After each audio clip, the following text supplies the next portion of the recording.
நாங்கள்லாம் சவுக்கு சங்கர் டீம் எங்ககிட்ட வச்சுக்கிட்ட இதுக்கப்புறம் நீங்கள் யாரும் போலீஸ் யூனிஃபார்மே போடவே முடியாது.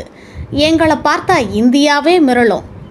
கஞ்சா போதையில் பெண் உதவி ஆய்வாளரை தரக்குறைவாக பேசி கொலை மிரட்டல் விடுத்ததாக சவுக்கு சங்கர் மற்றும் அவரது கூட்டாளிகள் மீது 7 பிரிவுகளில் வழக்கு. சவுக்கு சங்கர் மீதான கஞ்சா வழக்கு எஃப்ஐஆர் சொல்வது என்ன? பெண் போலீசார் மற்றும் காவல்துறை ஐஜி அருண்குமார் குறித்தும் ரெட் ஃபிளக்ஸ் என்ற தனியார் யூடியூப் சேனலில் தரக்குறைவாக பேசிய குற்றத்திற்காக இவர் ஒரு ஐஜியா இருப்பாரு. சப் இன்ஸ்பெக்டருக்கு இவருக்கு மேல காதல் வருதுன்னா அழக பார்த்த காதல் வருது? கண்டிப்பா இல்ல. போற இடத்துல எல்லாம் woman constable, woman sub inspector, woman டிஎஸ்பியாவும் லவ் பண்றாங்க, சபார்டினேட்ஸா லவ் பண்றாங்க. என்ன அழக பார்த்தா இவன் கூட அட்ஜஸ்ட் பண்ணிட்டு இருந்தானா நல்ல போஸ்டிங் கிடைக்கின்றது தானே. உன் வீட்டுல வேலை செஞ்ச டிரான்ஸ்ஜெண்டர் உன் பேரை என் நெஞ்சில பச்சை குத்துது. அவ்வளவு பெரிய போலீஸ் அதிகாரி நீ இவனே ஒரு பொறுக்கி.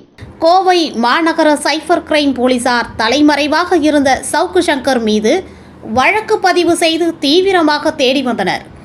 இந்நிலையில் கோவை மாநகர போலீசார் சவுக்கு சங்கர் அவருடைய நெருங்கிய நண்பர்களுடன் தேனி மாவட்டம் பழனிச்செட்டிப்பட்டி டு பூதிபுரம் சாலையில் உள்ள தி ரீவேரா என்ற தனியார் ரெஸ்டாரண்டில் பதுங்கியிருப்பதாக ரகசிய தகவல் கிடைத்துள்ளது.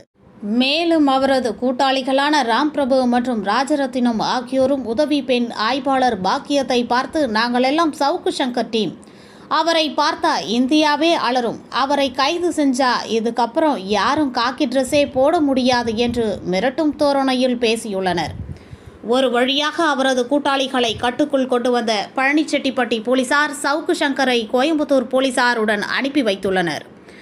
மேலும் சவுக்கு சங்கர் கூட்டாளிகளை விசாரணை மேற்கொண்டிருக்கும் பொழுது உதவி ஆய்வாளர் பாக்கியத்திற்கு சவுக்கு சங்கர் மற்றும் அவரது கூட்டாளிகள் ராம்பிரபு மற்றும் ராஜரத்தினம் ஆகியோர் கோவை போலீசார் வருவதற்கு சற்று முன்னர் கூட அவர்களது அறையில் கஞ்சா புகைத்து கொண்டிருந்ததாக ரகசிய தகவல் கிடைத்துள்ளது.